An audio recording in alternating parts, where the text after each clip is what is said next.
Good morning friends आज मोर आउ गोटे नुआ ब्लॉग को आपण मानक स्वागत आउमिति कौन भी चाष करने मंजीटा बहुत जरूरी भल मंजी हवा दरकार से कोबी चाष गोटे कोबीर भल चारा बहुत जरूरी गोटे भल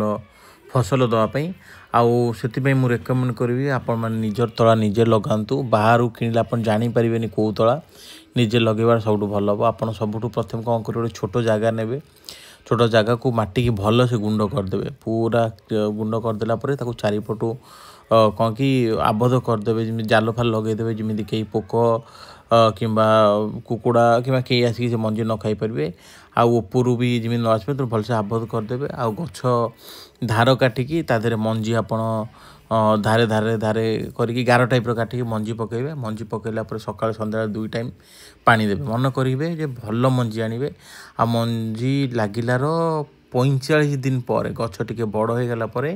अराउंड 30 रु 45 दिन हो गला गछर साइज यही साइज कि आठू टे बड़ हो गले आप सीधा आठू नहीं आपणकर क्षेत्र में लगे पारे ताद्वारा कौन कि भल गछ हम आउ कौन गछ मरबे तेणु निजे तला लगातु एवं निजे गछ लगातु please like share and subscribe to my channel thank you.